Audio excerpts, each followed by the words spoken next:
pensamos en santidad, normalmente pensamos en reglas o en cosas que tenemos que cumplir, o en pecados o situaciones que tenemos que dejar. Y casi siempre al pensar en santidad, nuestra mente se enfoca en una serie de requisitos o en una lista de cosas a las cuales debemos aspirar, y que normalmente cuando pensamos en santidad casi siempre asociamos a que son cosas muy difíciles.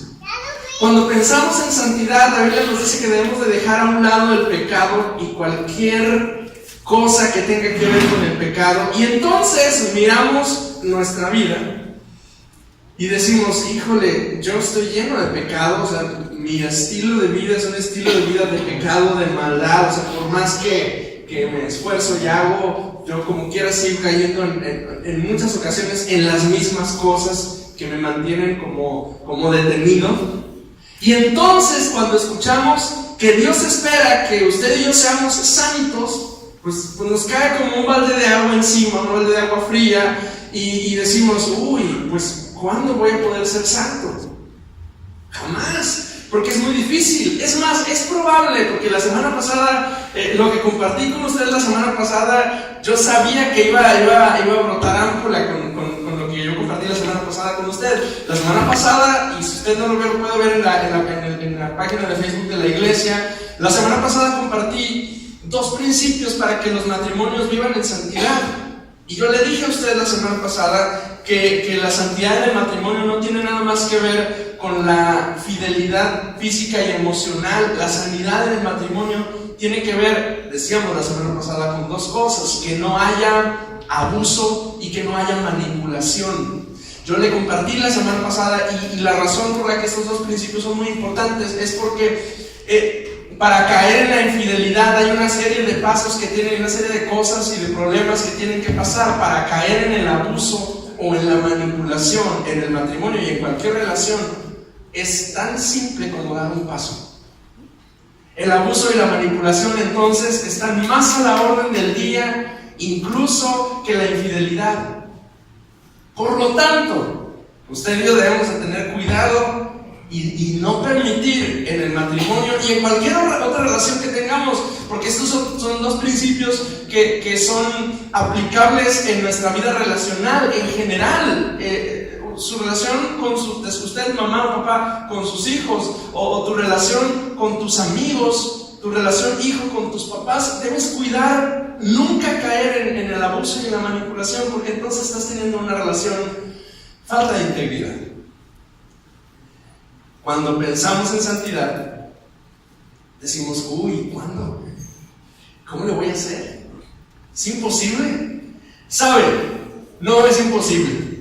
Dios nos ha dotado, nos ha puesto en un lugar llamado iglesia, en el cual Dios nos habilita y nos equipa para poder vivir vidas santas. Cuando meditábamos en Lot semanas atrás, decíamos: el problema de Lot es que se alejó de una amistad santa. Y yo le compartí a usted que es necesario que usted tenga amistades santas que lo fortalezcan. Usted no puede estar solo en la vida, porque Dios lo creó para ser un ser relacional. Y usted necesita, si usted es un cristiano, necesita cristianos alrededor de usted que le ayuden y le fortalezcan a vivir la vida cristiana. Ayer hablé con un joven durante el campamento, mientras los muchachos estaban en su rally jugando y enlodándose. Y una de las cosas que yo le decía: tú necesitas alguien con quien hablar y con quien abrir tu corazón con toda confianza, de decirle: me equivoqué, fallé, caí. Las amistades santas sacan lo mejor de nosotros y nos hacen ser mejores cristianos. Y las amistades santas son importantes, porque si no son santos, no nos van a ayudar, nos van a fortalecer, van a solapar nuestros errores. Si yo soy un cristiano que tiene amistades con otros cristianos, pero estos otros cristianos no son suficientemente santos, cuando yo tengo una necesidad de consejo, lo único que van a hacer es solapar mis errores. Y yo no necesito eso. Yo necesito a alguien que me diga: Hugo, eso que estás haciendo no es correcto, esa manera como te estás comportando no es la adecuada, esa forma como tratas a tus hijos no es lo correcto. Yo necesito un amigo así. Ahora, para que eso pueda pasar, tiene que ser verdaderamente mi amigo. Forja amistades si es amigo mejor de ti. Sé un hermano y amigo suficientemente santo y suficientemente influyente para los hermanos que están alrededor de ti. Ahora, el día de hoy estamos ya terminando esta serie de mensajes. Y el título del mensaje del día de hoy yo le he puesto el proceso de la santificación. Es decir, cuando pensamos en la santidad ya hemos visto muchos detalles donde la debemos aplicar. Y ahora la pregunta es, ¿y cómo le hacemos? ¿Qué tenemos que hacer? ¿Qué es lo que la Biblia nos dice que podemos hacer para poder ser santos? Lea conmigo, por favor, 1 de Pedro capítulo 1, versículos 15 y 16. Si a usted le gusta anotar, a lo mejor será buena idea que vaya anotando las citas y las pueda meditar hoy más tarde o durante la semana y escuche los pasajes que voy a estar compartiéndole. Primera de Pedro capítulo 1, versículo 15 y 16 dice: sino como aquel que os llamó es santo, sed también vosotros santos en toda vuestra manera de vivir, porque escrito está: sed santos como yo soy santo. El Señor, a través de la Escritura, en el Antiguo Testamento, en los Evangelios y en las cartas, nos dice que debemos ser santos. Debemos ser santos. La razón por la que usted y yo debemos vivir en santidad primaria es muy simple. Dios es santo, por lo tanto usted debe ser santo. Dios es santo, por lo tanto yo debo ser santo. En el Pentateuco el Señor se presenta delante de su pueblo y le dice: ustedes deben de vivir en santidad porque yo soy Dios, el que los rescaté, el que los saqué de la esclavitud en Egipto, soy santo. Es decir, la santidad entonces es una respuesta del ser humano al Dios que lo rescató. Jesús más adelante en los evangelios, cuando está diciéndole a sus discípulos los principios del reino, les dice: ustedes deben ser perfectos, como vuestro Padre que está en los cielos es perfecto. Entonces, y ahora Pedro nos dice: está escrito, por lo tanto ustedes deben ser santos. Escuche lo que dice 1 Tesalonicenses 4, versículo 3 y hasta el 8. La voluntad de Dios es vuestra santificación. Y entonces continúa diciendo una serie de cosas. Dice: que os apartéis de fornicación, que cada uno de vosotros sepa tener su propia esposa en santidad y honor, no en pasión y en concupiscencia como los gentiles que no conocen a Dios, que ninguno agravie ni engañe en nada a su hermano, porque el Señor es vengador de todo esto, como ya os hemos dicho y testificado. Pues no nos ha llamado Dios a inmundicia, sino a santificación. Así que el que desecha esto, no desecha al hombre, sino a Dios, que también nos dio a su Espíritu Santo. Tesalonicenses dice: la voluntad del Señor, no solo Él nos llama, pero su buen deseo para usted y para mí es que seamos santos. Fíjese, lo voy a decir otra vez: su buen deseo. No solo nos pone la santidad como un requisito. ¿Sabe Dios que si usted quiere vivir bien, necesita ser santo? Si usted quiere vivir en bendición, necesita ser santo. No hay otra manera, no hay otro camino a través del cual Dios pueda prosperarle. A veces nos preguntamos: ¿por qué me va tan mal? ¿Por qué no funciona? ¿Por qué el negocio no da? ¿Por qué el trabajo es tan difícil? ¿Por qué el matrimonio está tan mal? Y probablemente la respuesta es: ¿y qué tanta santidad hay en tu vida?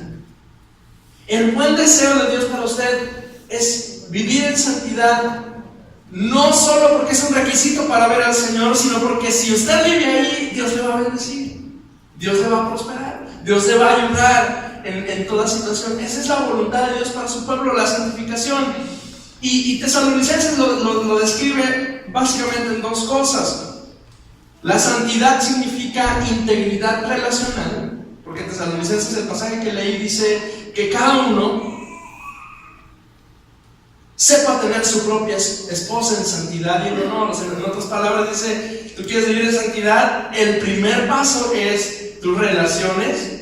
Y para las personas a las que está dirigido esto, pues la relación primaria es con su esposa, pero tus relaciones con otros deben ser santas. Entonces, ¿quieres vivir en santidad? Necesitas tener relaciones santas, ¿sí? A tu esposa, primeramente, tienes que tratarla con honor y en santidad, no con pasión ni con concupiscencia, como hacen los gentiles que no conocen a Dios. Y no solo dice eso, no solo se refiere a la esposa, pero dice después que ninguno agravie y engañe a su hermano. La santidad tiene repercusiones en la gente que está alrededor de mí, no solo los que están más cerca, pero los que están próximos a mí. Dios nos llama a vivir en integridad relacional, en verdad y en honestidad. Ese es el tipo de santidad de bendición que Dios quiere para nosotros. Según Tesalonicenses, rehusar el proceso de santificación es rechazar a Dios mismo. Usted no puede decir que ama a Dios si no procura vivir en santidad. Eso no es cierto. Si usted dice que ama a Dios, por lo tanto, tiene que buscar la santidad. Y si no busca la santidad es porque realmente en usted no hay un afecto genuino hacia Cristo. Dios nos llama a ser santos, pero cuando no vivimos en esa realidad, estamos rechazando a Dios y estamos rechazando su trabajo en nosotros. Entonces, una manera de honrar a Dios que es mucho más profunda y comprometida que solo cantarle, levantar las manos, es buscando tener una vida santa. Por lo tanto, la santidad no solo es el requisito que Dios pone para usted y para mí para verlo. Si quieren ver a Dios, tienen que buscar la santidad. No, nada más es eso. La santidad es su buena voluntad para nosotros. Quiero que vivas en bendición, por lo tanto necesitas vivir en santidad. Y además la santidad es una manera de glorificar a Dios. A usted le gusta cantar en nuestro tiempo de adoración, a mí me gusta mucho, lo disfruto mucho.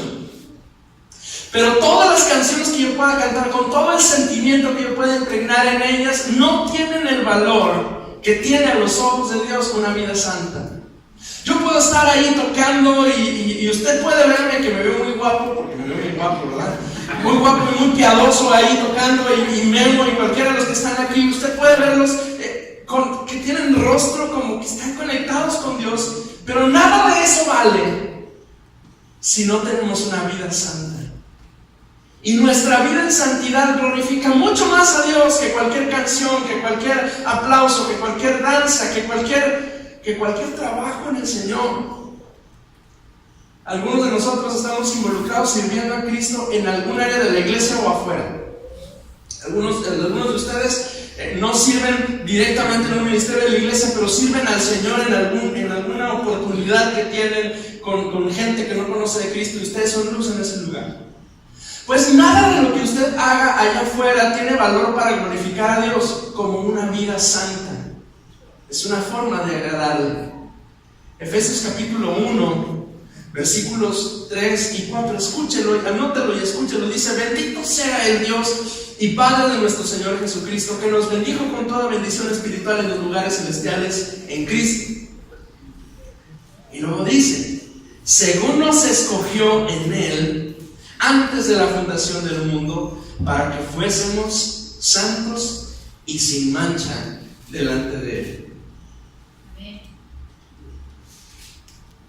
Efesios dice que nosotros, su pueblo, fuimos elegidos para ser santos. Dios te escogió a ti para que vivieras en santidad. Dios te escogió a ti para que vivieras una vida santa. Es una elección que trasciende. Desde antes de crear todas las cosas, Dios había planeado que la santidad fuera la plataforma sobre la cual el hombre pudiera relacionarse. Ayer yo compartí ese ejemplo con los muchachos y lo comparto con usted.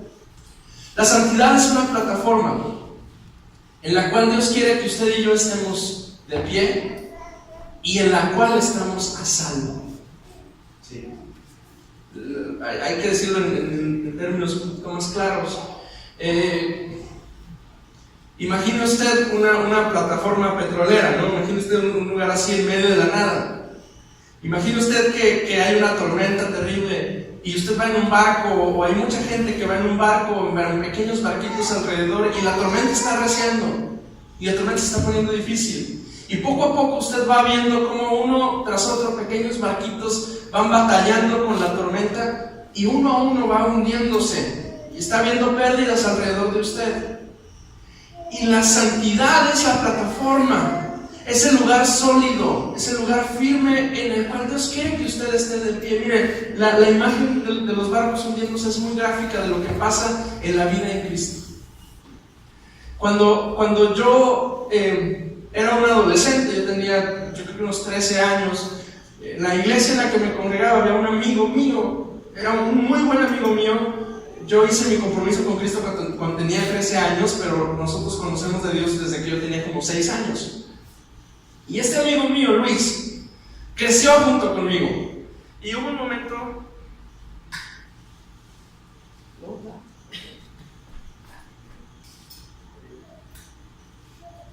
Creció junto conmigo, y hubo un momento en el que mi amigo dejó de crecer, yo seguí creciendo. Pues teníamos la misma edad, de hecho él tiene como unos 2-3 meses más de edad que yo. Y tocábamos juntos en la alabanza, yo tocaba el teclado y Luis tocaba la batería, y Luis era un hombre de oración, era un adolescente, un joven igual que yo, pero de verdad ese cuate oraba y oraba y oraba en serio, sabía orar.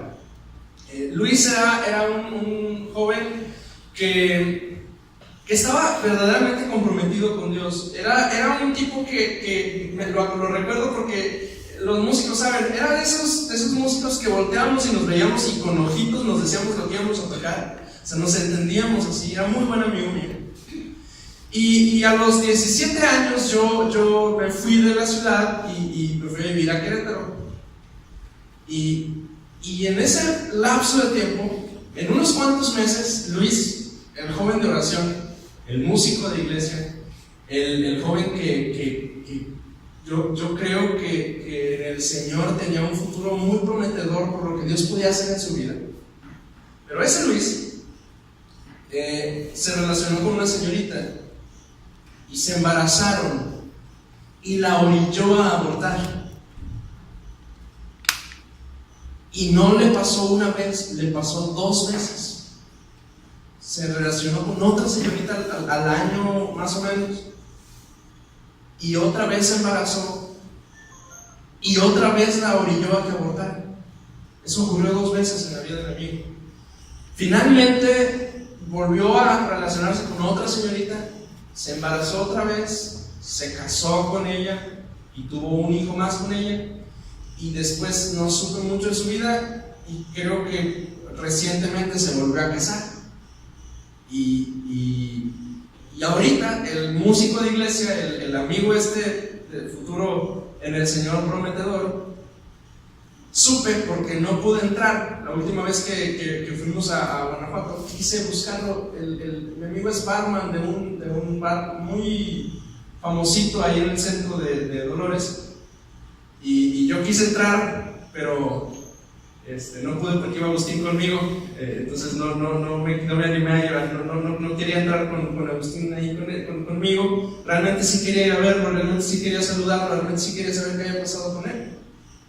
¿Por qué le platico esta historia? Porque eso describe la realidad del cuerpo de Cristo. ¿Saben? Voltea usted alrededor de usted y mire la gente que conoció a Cristo en el tiempo que usted lo conoció, y dígame cuántos de ellos siguen en Cristo. Fíjense, no estoy diciendo cuántos siguen aquí en la iglesia, pero cuántos siguen en el Señor. Y sorpréndase que muchos de ellos estaban en barquitos que cuando vino la tormenta el barquito se hundió y se alejaron del Señor. ¿No es cierto? Yo tengo historias así de las pocas personas que he conocido en mi vida, que eran santos, que Dios les había llamado, que Dios había hecho cosas con ellos. Uno de ellos fue mi pastor, y unos meses después que me separé de la ciudad donde vivía, oí que había caído en bigamia. O sea, se casó, no solo adulterio, sino bigamia, se casó 2 veces y dejó el ministerio. O sea, esas historias usted y yo las conocemos. Barquitos pequeños o no tan pequeños, o familias completas que se hunden en medio del mar del mundo porque nunca entendimos que debíamos vivir en santidad. La santidad, entonces, es una plataforma sobre la cual el hombre debe pararse para poder relacionarse bien con Dios y con sus hermanos. Ahora la pregunta es, ¿somos santos? ¿Somos llamados a ser santos o somos santificados? Esas 3 ideas están constantes en la Escritura. Es decir, a ver, ¿eres santo o no eres santo o has sido santificado? ¿Eres santo tú porque tú te haces santo? ¿Eres santo porque Dios actúa en ti para hacerte santo? ¿Cuál es la idea? Hay básicamente 3 ideas y los vamos a ver el día de hoy. Básicamente 3 cosas. La primera de ellas, al igual que muchas bendiciones espirituales de Dios para su pueblo, somos, seremos y estamos en proceso. Díganlo conmigo en voz alta para entenderlo. Somos, seremos y estamos en proceso. Es decir, en este momento voy a ser y estoy en camino hacia. Somos, seremos y estamos en proceso. La primera cosa, Hebreos capítulo 10, versículos del 10 al 14. Hebreos capítulo 10, versículos del 10 al 14. Hebreos 10, del 10 al 14.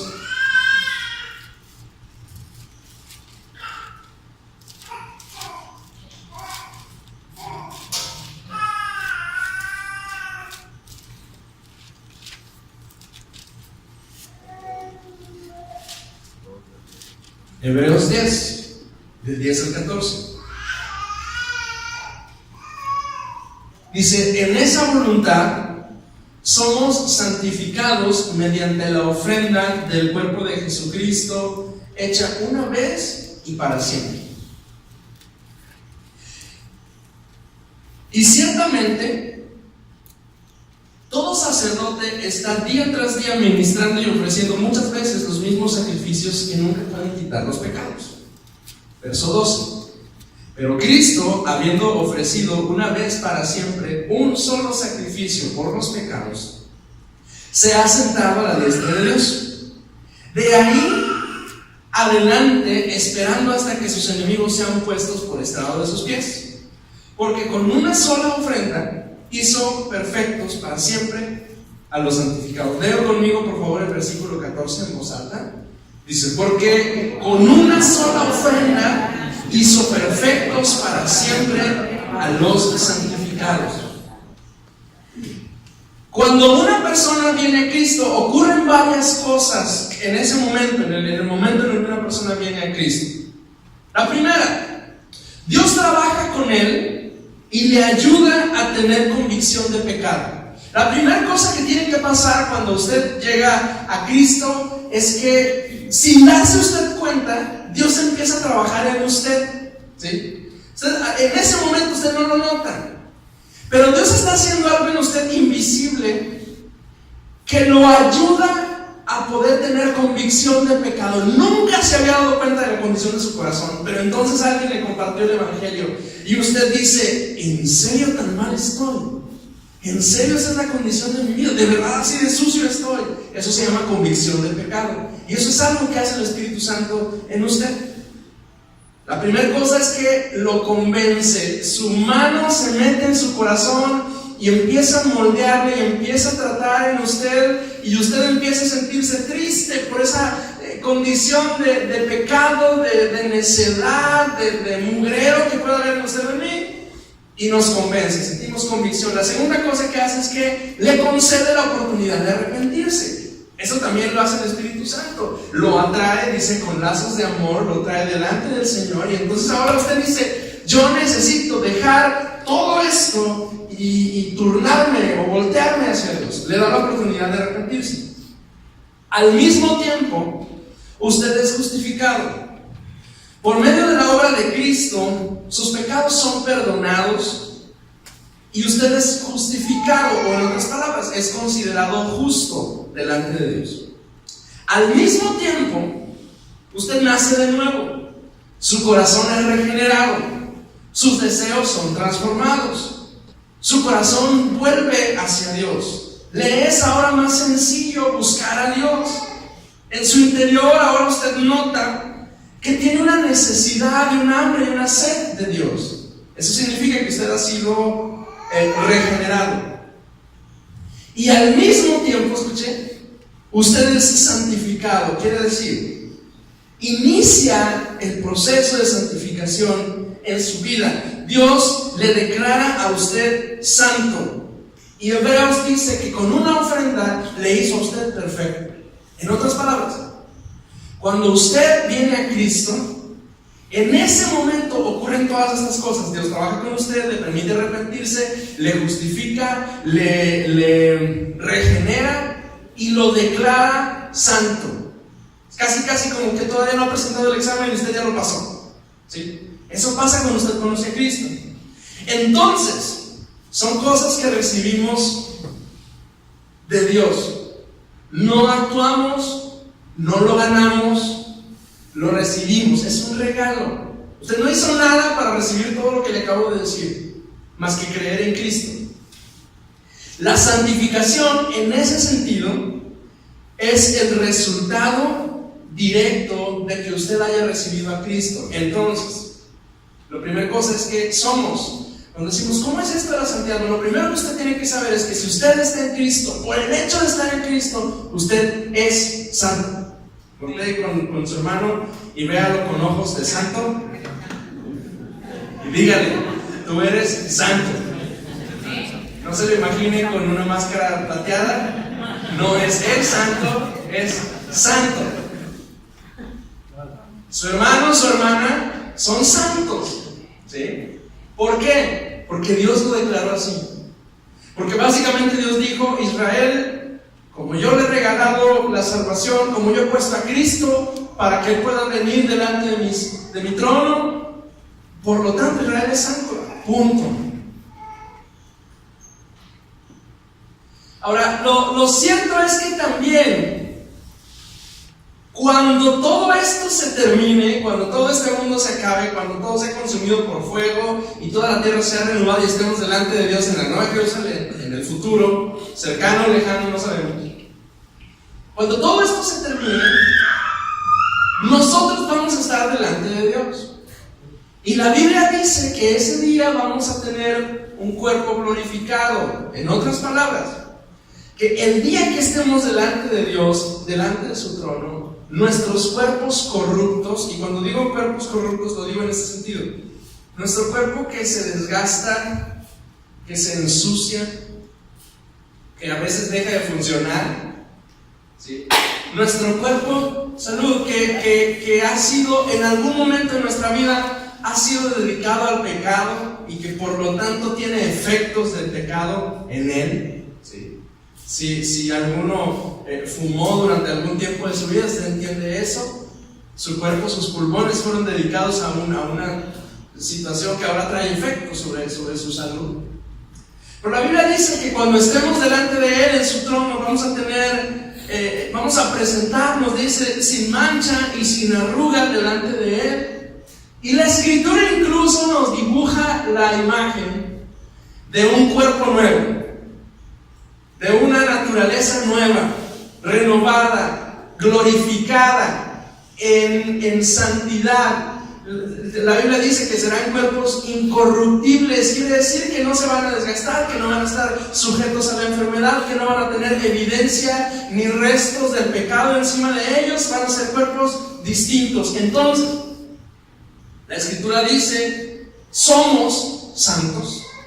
La Escritura dice, seremos santos, tendremos cuerpos incorruptibles en santidad, glorificados. Pero lo importante aquí es esto. Pero estamos en el proceso de ser santos. Y la buena noticia es que en esa parte del examen es donde nos encontramos todos nosotros. Estamos en proceso. Filipenses capítulo 3, versículo 12. Búsquenlo en su Biblia, por favor. Filipenses capítulo 3, versículo 12. Somos santos porque venimos a Cristo y Dios nos declaró santos. Seremos santos porque vamos a tener un cuerpo glorificado, incorruptible, para presentarnos delante de nuestro Dios, delante de su trono. ¡Qué maravilla! Porque estos cuerpos corruptos no pueden estar delante del Señor, pero nos va a arreglar un cuerpo nuevo. Amén. Y estamos, ese es el punto, estamos en proceso de santificación. Filipenses capítulo 3, versículo 12 dice: hermanos, yo mismo no pretendo haberlo alcanzado ya, pero una cosa hago, olvidándome de lo que queda atrás y extendiéndome a lo que está delante, prosigo a la meta, al premio del supremo llamamiento de Dios en Cristo Jesús. Así que todos los que somos perfectos, ¿sabes, Pablo? Ponte de acuerdo contigo mismo. No soy perfecto, pero sí soy perfecto. Sí es claro, iglesia. Somos santos, pero estamos llamados a seguir el proceso de la santificación. Para Pablo es muy claro, y para nosotros también debe serlo. Dios nos ha llamado a ser santos, y somos santos por estar en Cristo, pero al mismo tiempo nos llama a vivir en ese proceso de la santificación. Todos los que somos perfectos, esto sintamos. Y si otra cosa sentís, eso también lo revelará Dios. Pero en aquello a que hemos llegado, sigamos una misma regla y sintamos una misma cosa. Usted está en proceso. Usted necesita seguir el proceso de santificación en su vida. Yo necesito estar dispuesto a entrar en este proceso de santificación. No basta con que yo haya venido a Cristo y sea declarado santo por Dios. Y no basta con que yo tenga clara mi esperanza futura de tener un cuerpo glorificado. Es necesario entrar en el proceso de la santificación.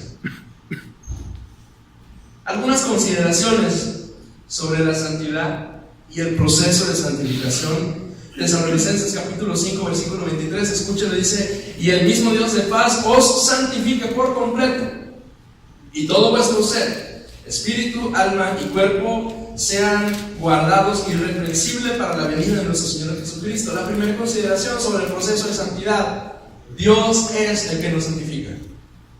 Dios es el que le santifica. Dios es el que lo hace. Yo puedo esforzarme mucho, pero sin la obra de Dios santificándome no sirve nada de eso. Dios es el que me santifica. Segunda consideración: la sangre de Cristo lo santifica. Hebreos capítulo 9, versículos 13 y 14 dice: cuanto más la sangre de Cristo, el cual mediante el Espíritu eterno. No, tengo incompleta la cita. Denme un minutito para tener aquí en la escritura. Hebreos capítulo 9, versículos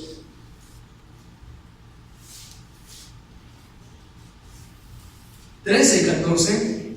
Dice: porque si la sangre de los toros y de los machos cabríos y las cenizas de la becerra rociadas a los inmundos santifican para la purificación de la carne, verso 14, cuanto más la sangre de Cristo, el cual mediante el Espíritu eterno se ofreció a sí mismo, sin mancha a Dios, limpiará vuestras conciencias de obras muertas para que sirváis a Dios vivo. La segunda consideración sobre el proceso de santidad es que es la sangre de Cristo es la que nos santifica. Y pone un ejemplo el autor de Hebreos y dice: cuando en el Antiguo Testamento se ofrecían sacrificios una y otra vez para perdón de los pecados, pero no podían limpiar la conciencia de la gente. Pero ahora, a través del sacrificio de Cristo, nuestros pecados son perdonados, pero también nuestra mente, nuestra conciencia es liberada y la culpa es quitada. La sangre de Cristo es la que limpia nuestra mente para vivir vidas santas. Una vida santa necesita una mente transformada. No podemos vivir vidas santas con mentes corruptas. ¿Sí?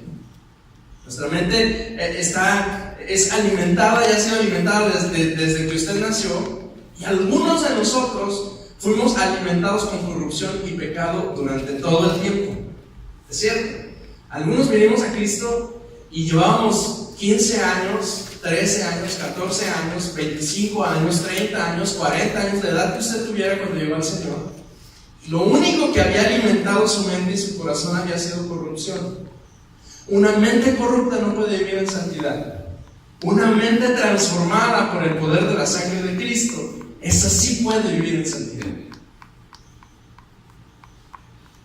La sangre de Cristo nos santifica.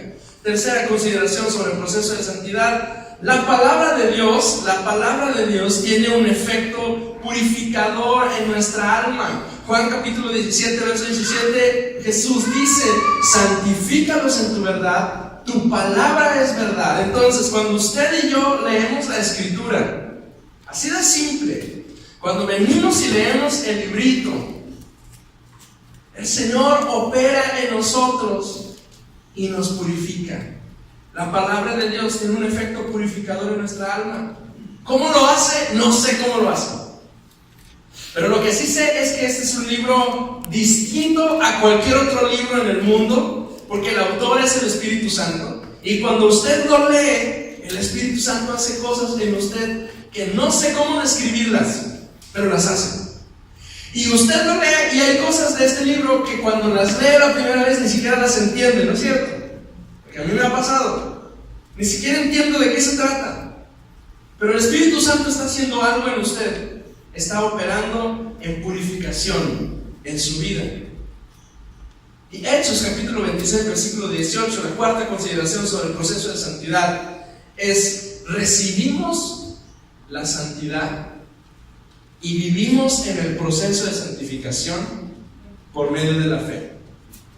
Hechos 26, 18 dice: Hechos 26, 18 dice: para que abras sus ojos, para que se conviertan de las tinieblas a la luz y de la potestad de Satanás a Dios, para que reciban por la fe que es en mí perdón de pecados y herencia entre los santificados. La santificación la recibimos por fe. ¿Qué quiere decir? Confiamos que es Dios el que está obrando en nosotros y nos está limpiando y nos está purificando. Quiero llevarlo a un último pasaje y estoy ya terminando en esta tarde. Números capítulo 6, por favor. Cuando el pueblo de Dios recibió las leyes de Dios, recibió ciertas instrucciones para presentar en el altar del Señor sacrificios para recibir perdón de pecados, para que fueran perdonadas las culpas, para consagrar cosas, para entregarle las primicias de los frutos. Recibió una serie de instrucciones del pueblo de Dios cómo acercarse a Dios. Números capítulo 6 nos describe una especial y única.